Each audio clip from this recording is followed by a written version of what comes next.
The seas around Scotland are a paradise of islands, 700 at least. Some rise up in majestic splendour. Others barely break the surface. The Scottish Isles are home to some of the most close-knit communities in Britain. People ringed by the sea.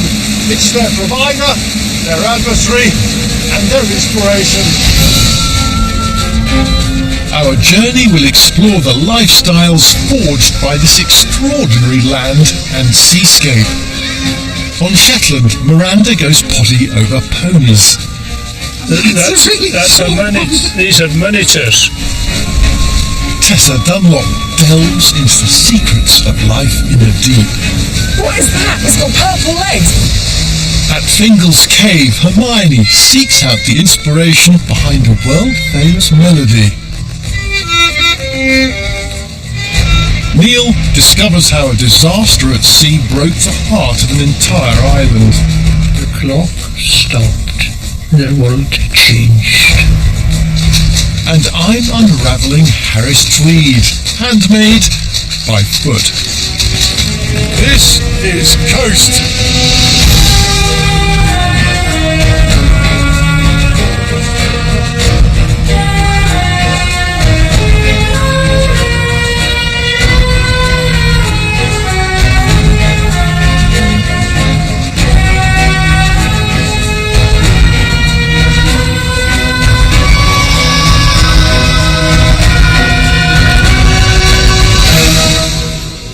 We're sampling the delights of the Scottish Isles. My journey will take me across the islands of the Outer Hebrides.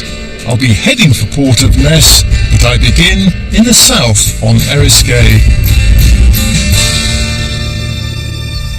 Arriving somewhere new, my first instinct is to make for the centre of town. Never mind the centre, where's the town?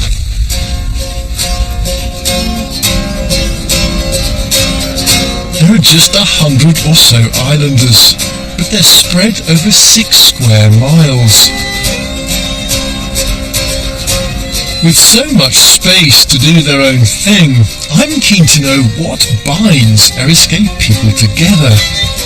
What is it that creates an island's special community? The focus of village life is the local shop.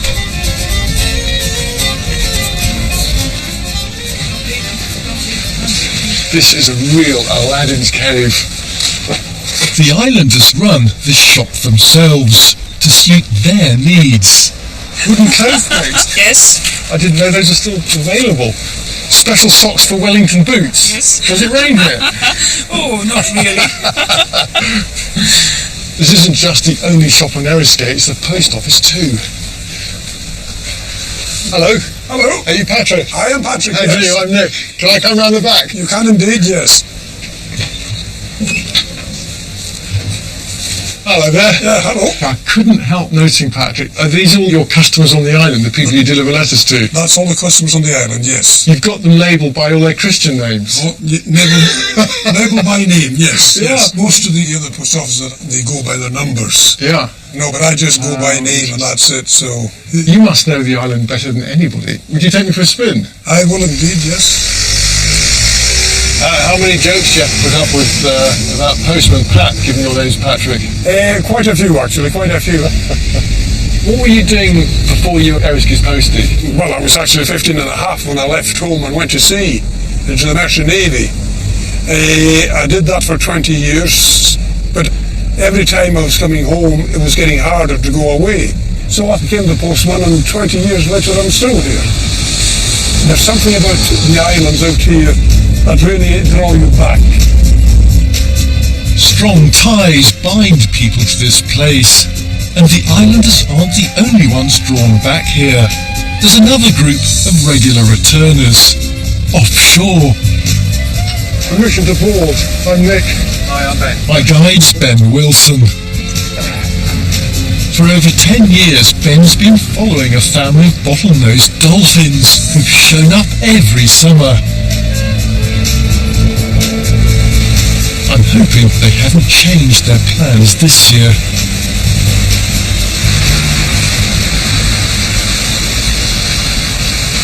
Right here, right in front of us here, right under the boat.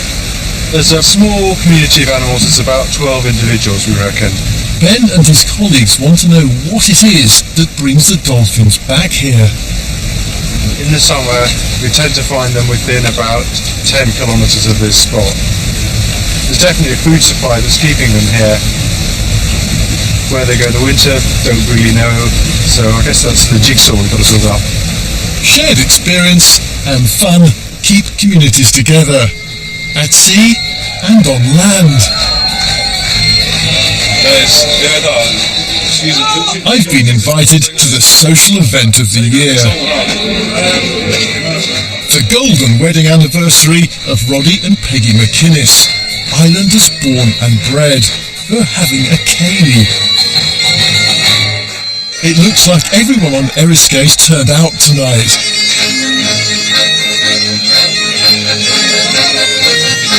There's a first for everything. For me, that's Scottish dancing.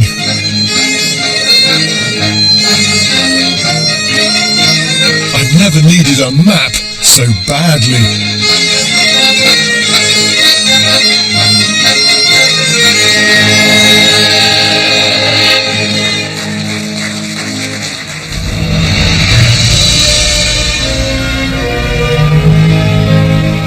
The Scottish Islands nurture communities, and they can also inspire individuals.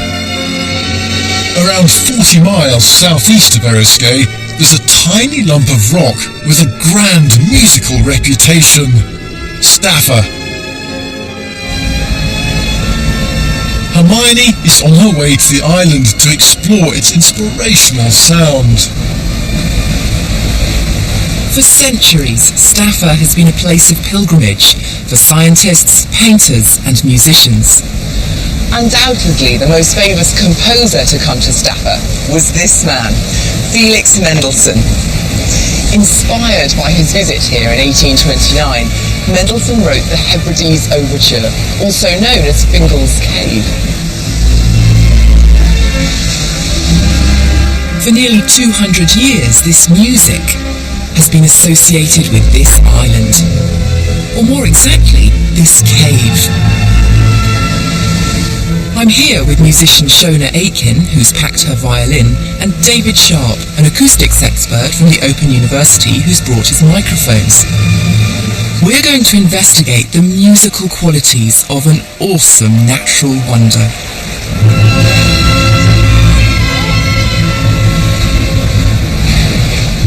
I'm absolutely blown away by this cave.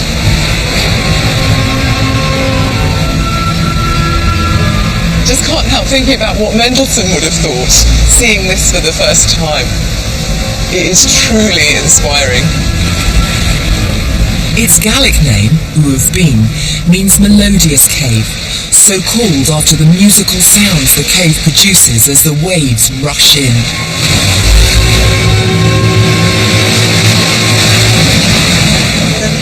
Felix Mendelssohn left Germany in 1829 to embark on the Grand Tour. His trip included the Western Isles. They made quite an impact on the young composer. Got a copy of a letter here that Mendelssohn wrote to his sister. In it, he says, "In order to make you understand how extraordinarily I've been affected by the Hebrides, the following came into my mind." And then he wrote out these bars of music. And this is the opening of his famous masterpiece. Can you pick out the notes here? Definitely. Well, this here is the opening theme, which he would have in the cellos. And later on, you see it transferring up to the first violin section. So, seeing as you've got the violin, can you play us a little bit of that? Yeah, absolutely.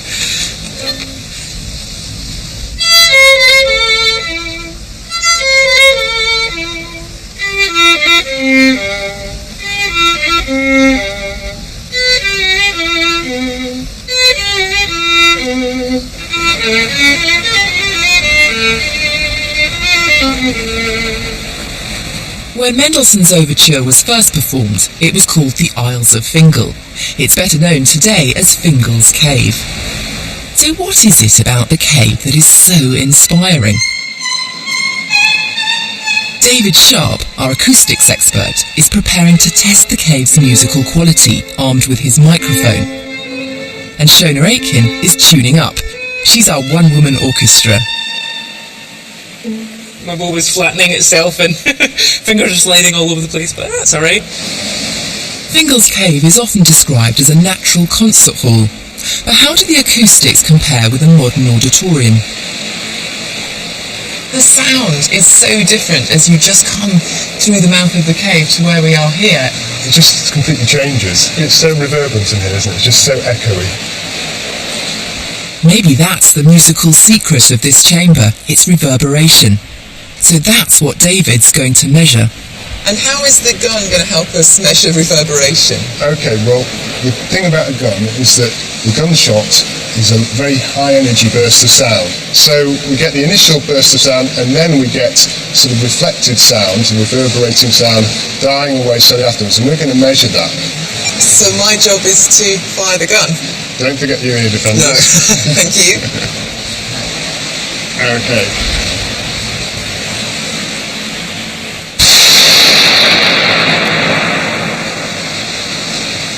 Has it shown up on the trace? It has shown up very nice. This big jump up is you firing the gun. And then you can see that the sound level drops off quite gradually as we get the reflected sound just dying away slowly. So actually the reverberation time is about 4 seconds. Most concert halls are designed to have a reverberation time somewhere around 2 seconds. A cathedral, St Paul's Cathedral, over 10 seconds, maybe 11 or 12. Right, so St Paul's incredibly echoey, much more than here in Fingal's Cave. More so than here, but this is more echoey than a concert hall, so it's kind of partway between a concert hall and the cathedral in terms of its acoustics.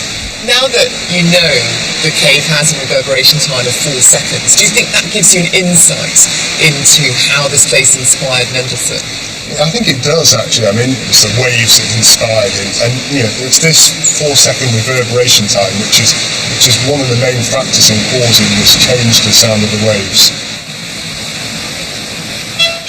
Fingal's Cave attracts tourists by the score. Today they're in for a treat. A performance of Mendelssohn's overture in the cave that helped inspire it.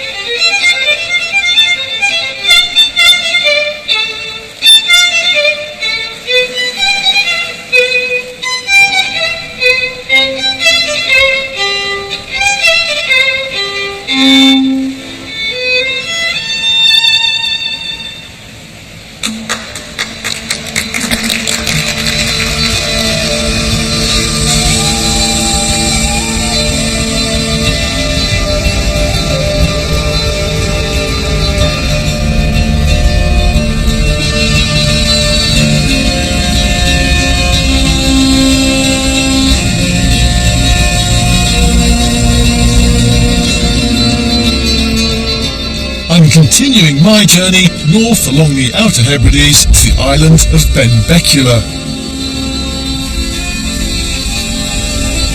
This causeway links the communities of South Uist and Benbecula. But back in the 1960s, it wasn't only locals who were making this crossing. Trucks were rolling along these roads laden with rockets. That's because Benbecula was the headquarters of a missile testing range.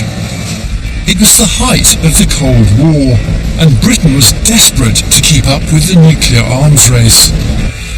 As the military mobilised in defence of the realm, the islanders were preparing to face an invasion of their own. With the rockets came soldiers, young men from all over the UK. Watching over his young chaps was the redoubtable Colonel Cooper. They get on very well indeed. They settled down very nicely, I think, and the locals have accepted them, and I think our relations are extremely cordial, I can say that. Most military bases had their own shops and bars run by the navvy. Here, the army and civilians might rub shoulders. Benbecula was no exception. I've come to meet Margaret MacDonald. Hello, Margaret. A local girl. Hello. She was just 19 when she went to work in the navvy shop. This is where the NAFI shop was. So you're in the NAFI with your friends who Yes. were also islanders? Yes, they were almost all island girls. And it was a meeting place in the NAFI shop in these days because they knew the girls that were in the shop and we knew them, and they used to come in and we used to have a great, it was a sort of a social event, really. You didn't come to shop. Really? So it was good fun for the island girls. But what about the squaddies? Lance Corporal John Saxton was 22 when he was posted to Benbecula. Have you got room for a hitchhiker? Okay. Hello, John. I'd been told before I got here that there's a girl behind every tree. Well, you've seen what light it is here. There's no trees. Exactly. John's taking me to the site of his old barracks.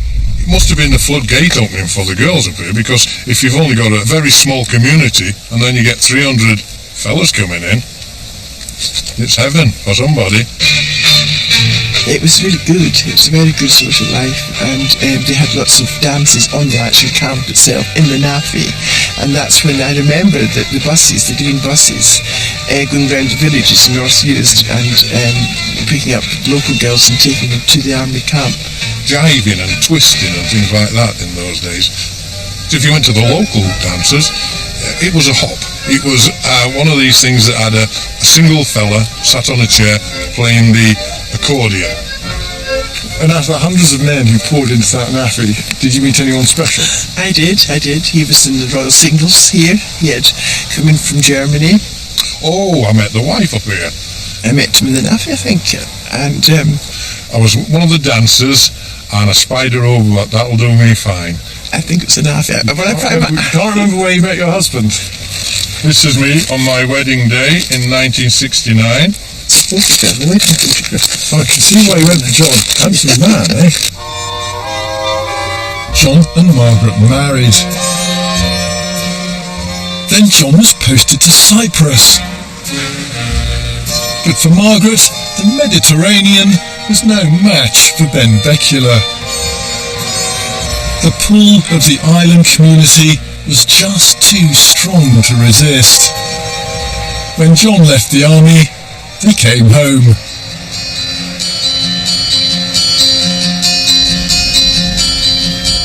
It's not just locals like Margaret who are connected to Benbecula. We all have a link to this island. Benbecula is still protecting us. It's the front line of national defence. 1, 2, 3. Behind this fence is a piece of kit that's been guarding Britain since the Cold War. Squadron leader Mark Phillipson has agreed to throw open the doors of his base to coast. And there are lots of doors.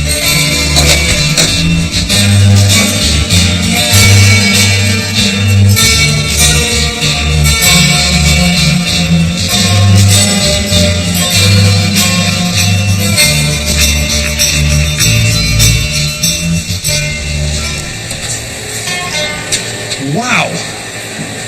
It looks like something from a James Bond set. This is the radar type 92. Sees aircraft out to about 250 miles and up to about 90,000 feet. And this radar here is obviously here to guard and look out into the Western Atlantic over the western part of Scotland. Now the Cold War is hopefully history, why do you still need this radar? Well, as 9/11 proved, you still have to be able to defend your airspace. The enemy, of course, has changed now. And without bits of equipment like this, we wouldn't have a chance of finding the potential rogue airliner. And this is what the radar picks up. Each flashing green dot is a plane in airspace covered by Benbecula. And if among all these innocent green dots there was a rogue aircraft, how would you spot it?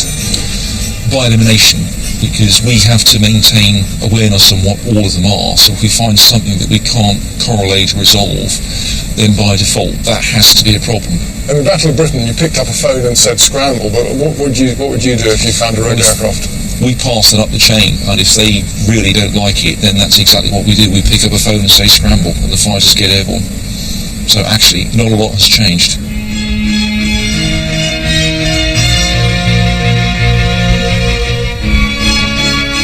While the RAF scans the skies for hostile intruders, others seek out the Scottish Isles for native wildlife.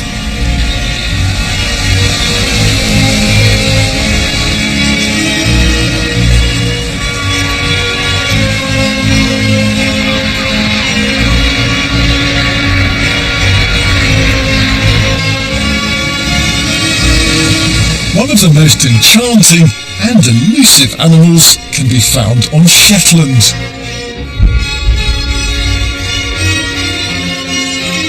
Miranda's there on her own spying mission.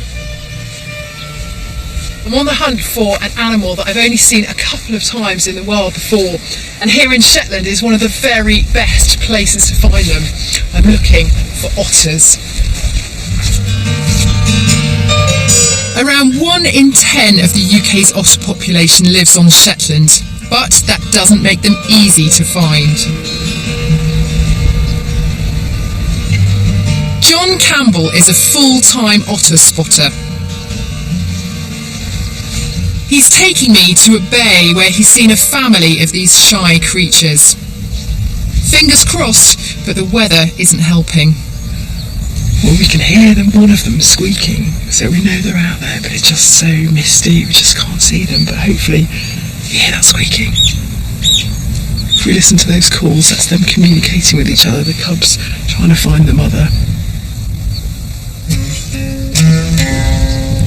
If you want to spot otters, it's a waiting game. We've been sitting here for ages and we still haven't seen them. I've seen a seal,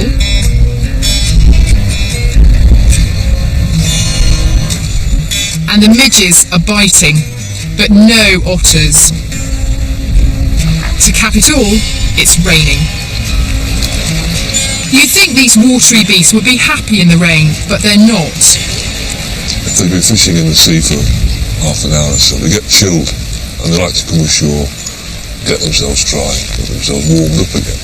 So obviously it's pouring rain, they struggle to get dry. Yeah. So what they tend to do is they'll go and fish and then go back to the holt, which makes life awful difficult for the likes of us trying to find them. We can't see them.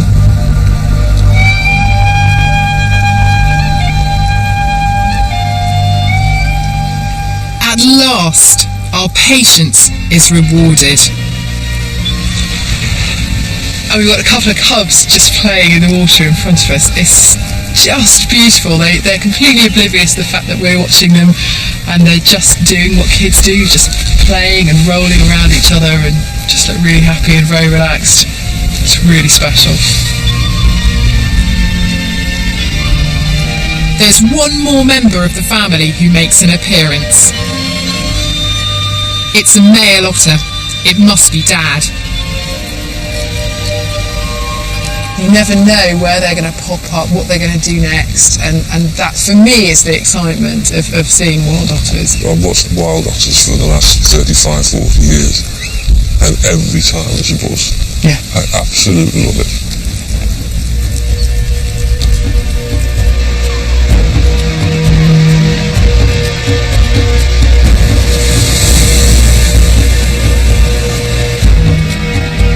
We're on a tour of the Scottish Islands, some 700 individual worlds, separated and united by the great seaway between them. For hundreds of years, sailors and navigators have charted courses over the water, but until recently, what lay beneath in the deep ocean was a complete mystery. The quest to discover the secret life of the sea began in the waters of Scotland. Historian Tessa Dunlop is in Oban on the west coast. She's on the trail of a great 19th century adventure. This state-of-the-art research vessel owes its existence to a voyage undertaken in the 19th century by HMS Challenger. Challenger was at sea for nearly 4 years. It was an epic voyage around the globe to make the first ever survey of the world's oceans. The voyage of HMS Challenger revolutionised our view of what lives in the deep sea. It was one of the greatest adventures in science, and it began off the coast of Scotland. It took 50 volumes to report the findings of Challenger's global odyssey. Professor Lawrence Mee knows the secrets of these books and their rare creatures. It's one of the original specimens from the Challenger expedition. Obviously it's a starfish. It comes from the deep sea off Nova Scotia, so these animals live at depths below 1,000 metres. Before that, people just assumed that there was nothing down there. This was a colossal scientific endeavour.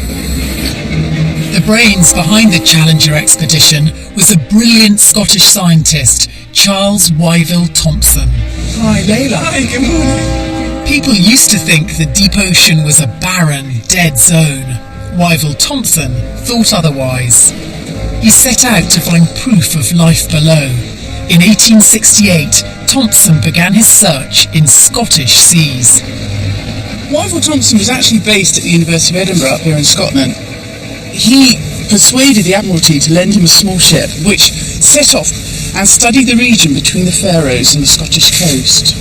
They found sponges, they found cold water corals on reefs just beyond us, and organisms with multiple legs that people did not believe could live in those dark, deep, high-pressure depths. If such wonders were to be found in home waters, what would be discovered elsewhere? Buoyed with success, Wyville Thomson persuaded the British government to fund the Challenger expedition, the most ambitious scientific endeavour of the age. In 1872, they set sail on an epic voyage around the globe. They journeyed for 3.5 long years. Challenger crossed all the great oceans.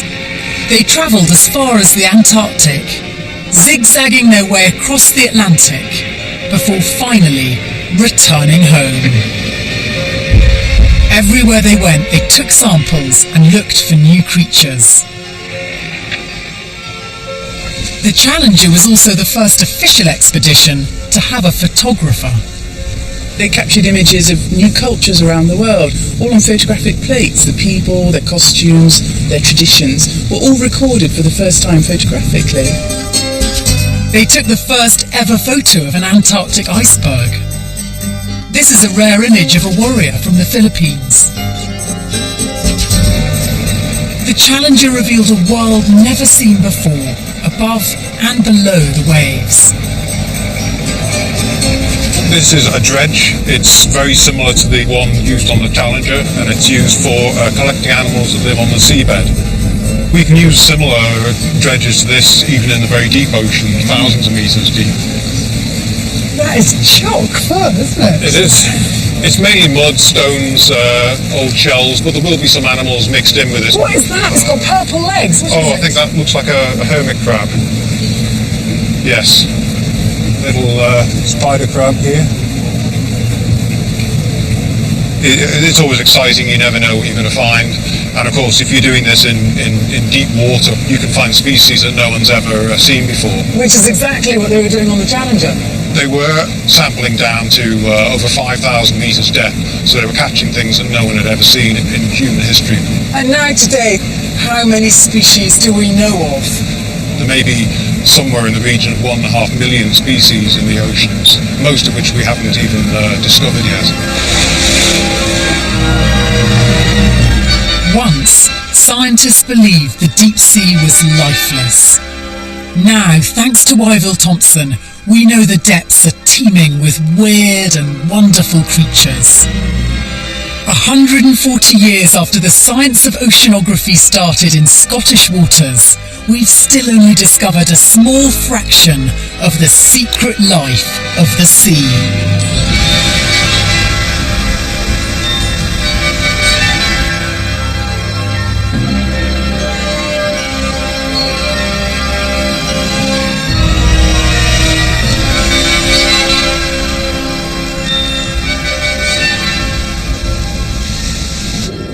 journey along the Outer Hebrides continues towards the port of Leverburgh. This is a tale of a business tycoon with a big appetite for fish. Imagine nearly 100 years ago trying to turn this tiny port into the centre of Britain's biggest fishing business. That was the vision of an extraordinary English entrepreneur. Who was this man? Well, the answer's in the name he gave this port, Leverburgh. It was christened by the irrepressible Lord Leverhulme. At the turn of the 20th century, he was one of the richest, one of the most powerful men in Britain. In 1919, he used his vast wealth to buy the entire island of Harris.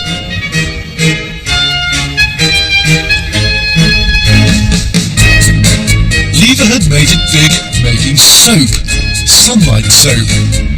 Now he planned to clean up in the fish trade.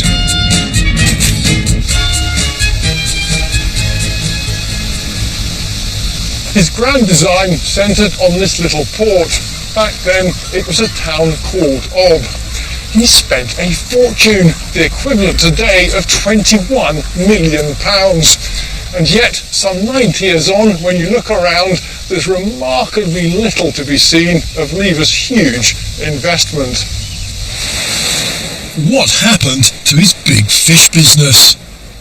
I've come to meet Tony Share, who knows all about Leverhulme's ambitions for Harris. He started with some unconventional home improvements at Borv Lodge. When he came, all he could see was this cliff going across, and then he could see Tarnsay above the cliff. So, being Leverhulme, he decided the best thing to do was to get rid of the cliff. So he blew it up. That was the man, really. If he didn't like it, he blew it up. Or he changed it. Leverhulme was never one to sit back and admire the view. He was a man with a mission to transform the lives of the islanders by building a monumental business.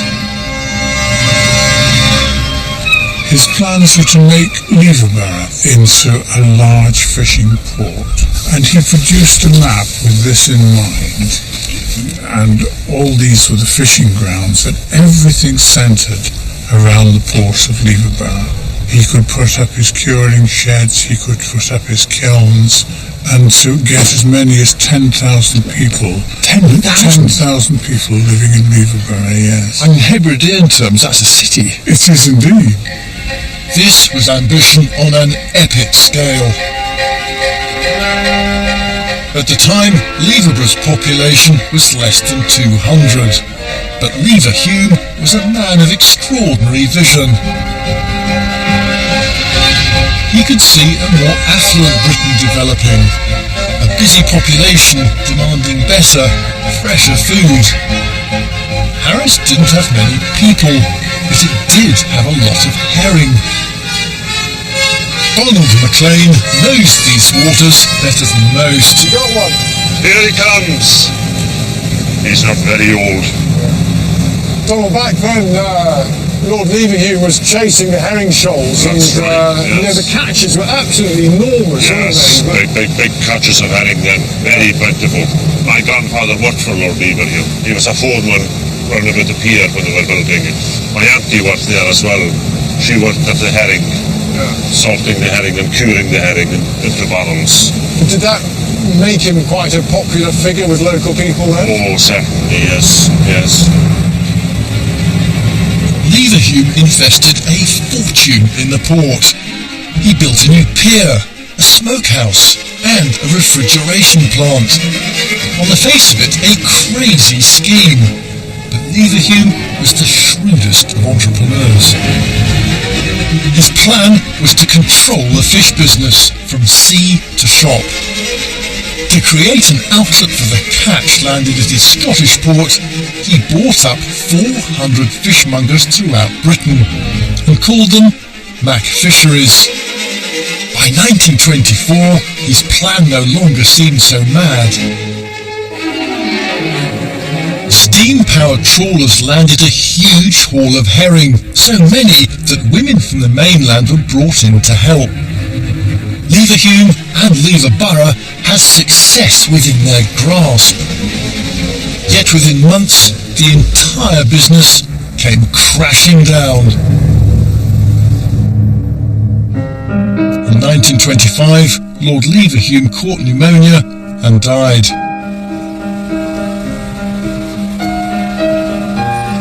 30,000 paid their respects at his funeral in Port Sunlight. In Leverborough, sirens sounded on the pier and work stopped. For good.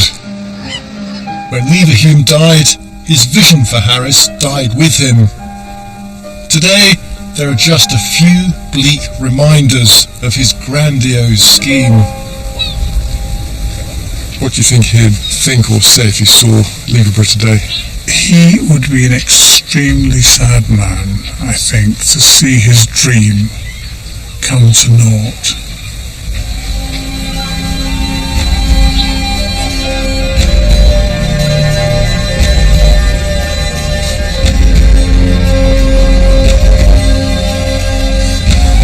The locals have learned to make the most of their island companions, whether they're fish, fowl, or any other creatures. In the far north, there's a small animal business on Shetland that's enjoyed big success. Miranda is sizing up for stock. For over 4,000 years, these little ponies have roamed around Shetland, and you'll find them throughout the islands, grazing by the roadside, over on the hills, and even down on the beach. Come on then. You come across them everywhere, and they cope with all weathers, which is just as well.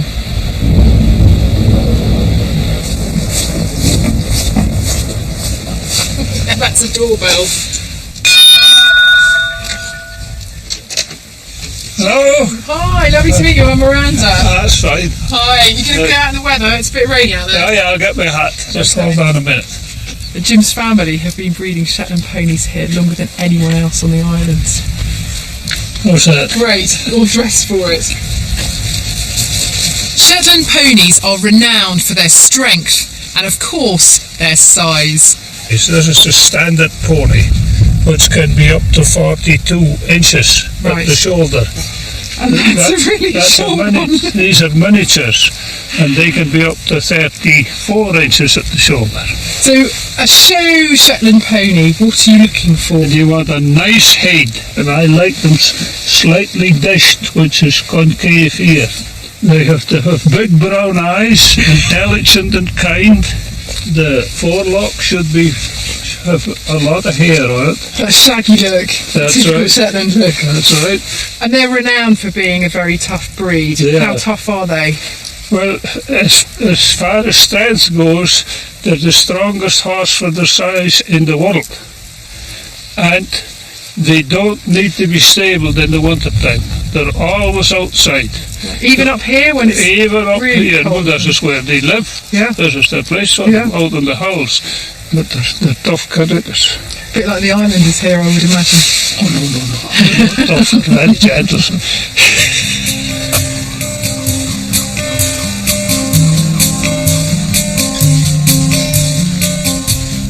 Today, Shetland ponies are sold worldwide as pets and show horses. But just look at this photograph. Going back over 150 years, the ponies from that island were destined for a life in heavy industry. They were to swap the fresh air of Shetland for the coal dust and claustrophobia of a life underground as a pit pony. I'm with John Scott, and we're going to the Isle of Noss. It was the site of a breeding programme to produce a super pony fit for hauling loads of coal. The finest mares and stallions were kept on the island in splendid isolation. This building was used to breed the best of the bunch. They finally bred the stallion, who they named Jack of Noss, who was the kind of ultimate of what they had been breeding for. And he was, I think, the kind of Brad Pitt of the pony world. You know? Brad Pitt pony, great. So he became the foundation of the whole stud book. And so every Shetland pony in the stud book has got blood from Jack of North. From here? Right from here, yeah. It wasn't looks the breeders were after, but size and strength, and they succeeded. The Shetland pony could haul tubs of coal weighing up to a ton. Those dark days are over. Jackanos has long gone, but his hardy characteristics live on in the DNA of these Shetland ponies. That's why they'll comfortably bear the weight of an adult. So, I couldn't resist a ride.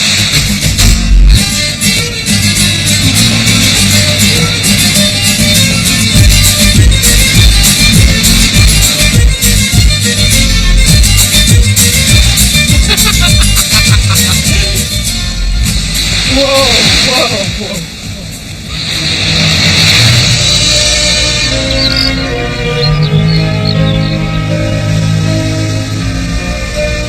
Many of the Scottish Isles have managed to export their products far out across the seas.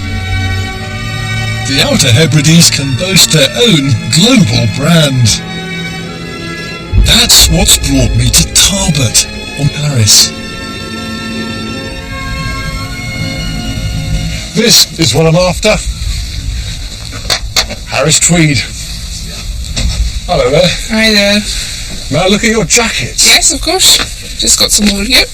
Look at those. They're very evocative, aren't they? Yeah, They're the colours of Scotland with the grey rock, the heather. And then this one seems to have little traces of blue in it and awesome colours. It's got lots of colours in it, yeah. Would you like to try one? Yeah, why not? You can try this one. This would be a sartorial leap for me to get rid of the old anorak and present Coast in a genuine hat. Oh, it's very comfortable. Is that for you? That's lovely. Oh, yes, now that really is an improvement, don't you think? Yeah. Coast and beyond. There's a reason why the colours of Harris Tweed mirror the landscape. Originally, the dyes were produced by local plants and lichens. Textile designer Alice Starmore is going to show me how it was done. Very good to meet you. And good to meet you Looks too. as if you've got things started already. Yes, indeed. I have lit the peat fire. I have the water, which obviously you need for dyeing as well. I have the fleece, and the only thing that I need now is the crockel lichen, which is going to actually give me the colour. What are we looking out for? Now, we're looking out for a very unassuming and drab grey crusty stuff, which actually is black crockel, and here is a very nice crop of it. Oh, is this it here? This is it here. It looks like a spillage of very old porridge. It does, but the dye is comes out of it very easily, and it's a beautiful rich bronze brown shades that you get from it, and you can see that it's actually ready to come right off the rock here. The Harris people would say that was ripe and ready. Some lichens are protected, but this one's safe to pick. Even so, we're just taking enough to dye one small fleece. Now for the exciting part. Time to get the pot. First, take one scoured fleece and moisten with peat-rich spring water. We're not just banging it in, we're going to layer it a little bit, you know. It's important that the dye should be as even as possible. It's a bit like making lasagna. It is a bit, yes. And it is, the whole thing is a little bit like cooking. Pour in the water. Yes. And as it slowly comes to the boil, rather like a stew, all the products will come out and dye the fleece. While we wait for the chemistry to cook, Alice has some samples to show me. All colours produced from local lichens and plants. It's like silverweed and ragweed. Here are the crockel colours, and here is the rich dark colour that you would get from cooking it overnight, as it were. Okay, it's been cooking for some time now, Alice. It's rich, it's deep beginning to get orange. Look at that. That's it, just really in the early stages, so you can see what a slow and painstaking process it was. The rules governing the Harris Tweed trademark are strict. The cloth must be woven by the people of the Outer Hebrides in their own homes. Clattering machinery. Donald John Mackay has been busy with the fabric for over 40 years. Oh goodness! So Donald, how's the loom powered? By my feet. I see, so handmade really means... Good power, yes. So you cannot have electric... No.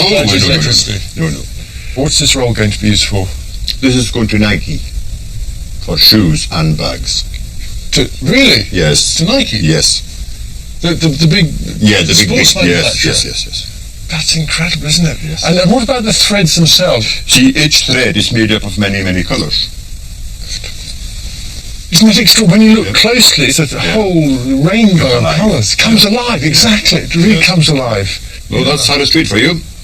The colours of the island inspire the blends and patterns of the cloth. So I want to see what it looks like in the landscape.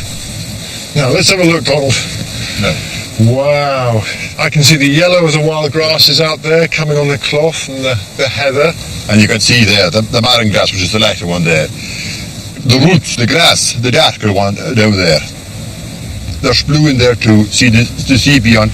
It's all there in front of us. It's as if you've unrolled the surface of the Outer Hebrides and carried it into your loom.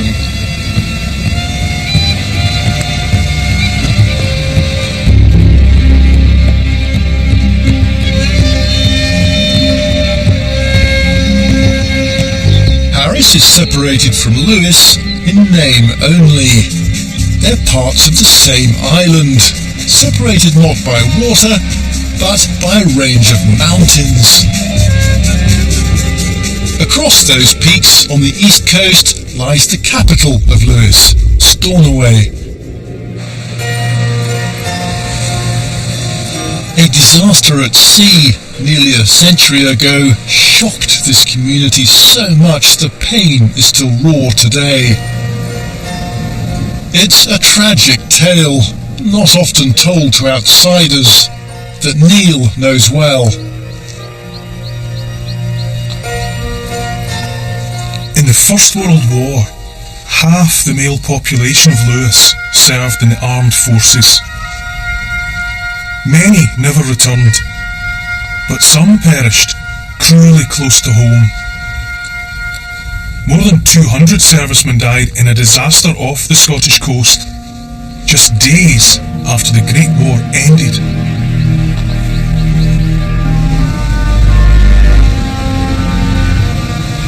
It's late on New Year's Eve 1918, a cold, dark end to a terrible year. But the men aboard the Islair are in high spirits because they're going home. The war is over. These are just a few of the 280-odd souls who were packed aboard. Mostly sailors of the Royal Naval Reserve, men from the islands, the Outer Hebrides, who'd survived the horrors of the First World War. They were on a large civilian yacht pressed into war service and renamed Her Majesty's Yacht Islair. By 1:50 in the morning, the boat was almost home.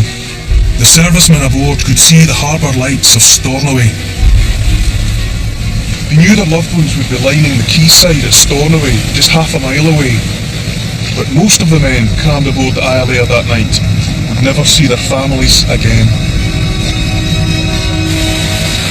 Minutes later, in stormy seas, the Islair struck a notorious reef, the beasts of home.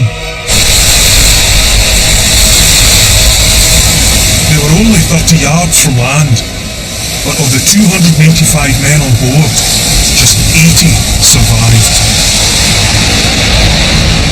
More than half of those that did survive owed their lives to one man aboard the stricken ship, John Finlay MacLeod, a Lewis man, a boat builder in fact. Somehow, amid the chaos, he managed to half scramble, half swim ashore with a line tied around his wrist. This monument stands on the spot where John Finlay swam ashore. Interviewed in 1973, he recalled that night.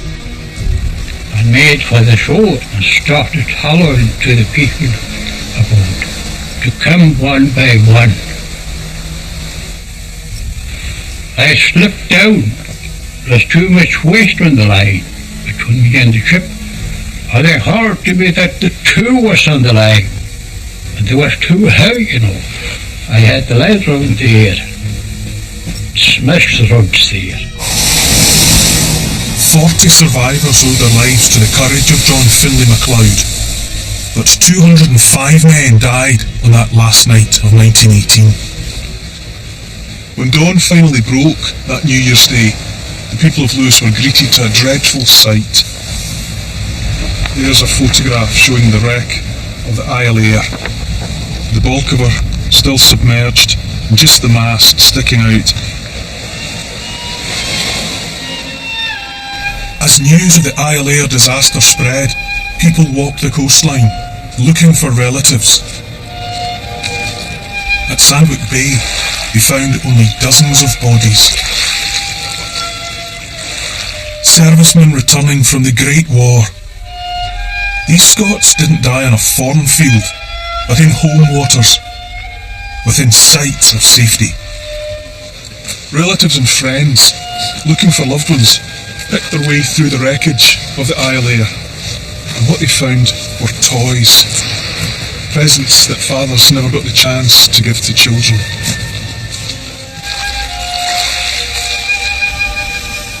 In a remote part of Lewis, 4-year-old Marion Smith was waiting for her father.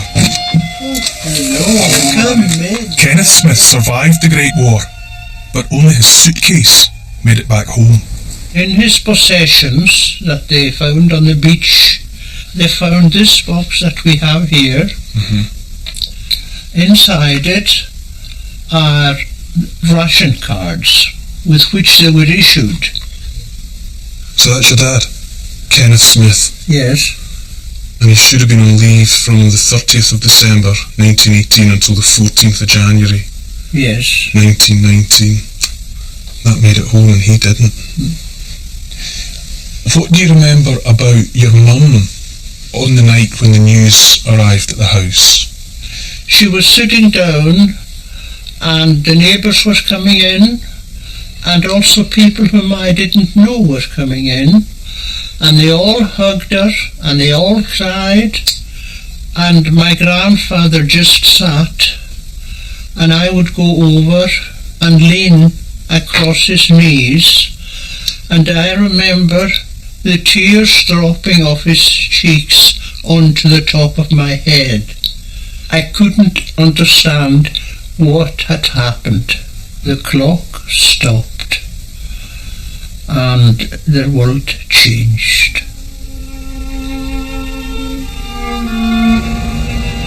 The people of Lewis were grieving their loss, but alongside grief came anger. Why had the Isle Air foundered on the beasts of home? Why had so many died within yards of the shore? John MacLeod has examined the events of that tragic night. The boat was very undercrewed. The officer never sailed at night. It was quite stormy.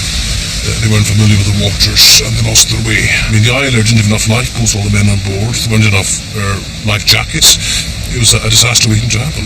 You would think that they were so close that it ought to have been possible to escape the tragedy. You have these huge breakers hammering in, so the men who had jumped into the water were mostly beaten to death. They weren't drowned. They were smashed against the rock time and time again. It was like being caught in the most nightmarish washing machine. The appalling deaths in the Isle Air disaster happened just after the Great War ended. A war that had already killed 866 men of Lewis. A terrible sacrifice. Of those who'd volunteered, 1 in 6 were dead. But the needless loss of all those men aboard the Isle Air was the cruelest blow.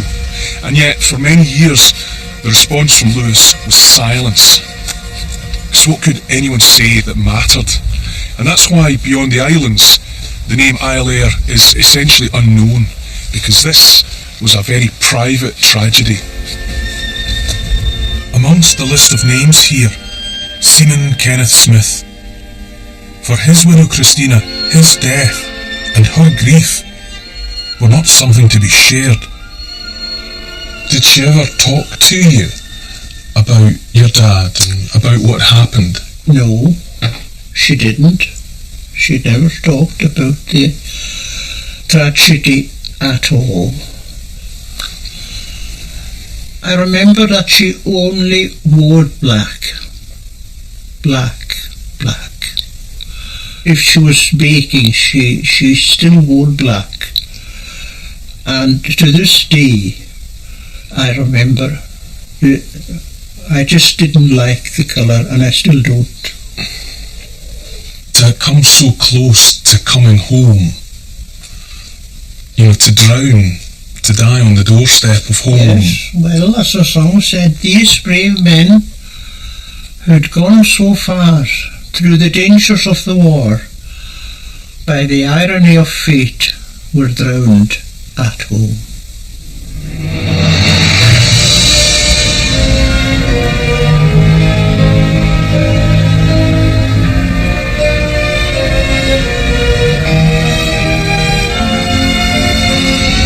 Many would envy the sense of community on the Scottish Isles. Language and tradition bind people together, but some of those traditional customs may seem at odds with life elsewhere in our islands. I've reached my final stop at the tip of the Hebrides, Port of Ness.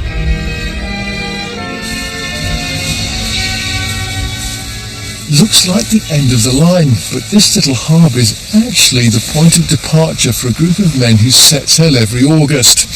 It's a voyage the men of Ness have been undertaking for centuries, sons following fathers who followed their fathers. They've all been heading for the same spot, a lonely rocky island 40 miles from here called Sudashkur. Nobody lives there, but it's home to thousands of gannets.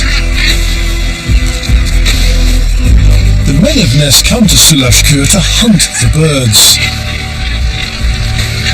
It was a tradition captured on film in the 1950s. Take a look at this. They're after the young gannets, known in these parts as guga.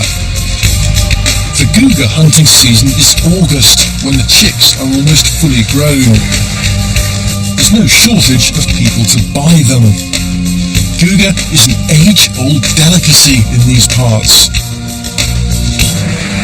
50 years on, the small boy in the film is doing as his father did.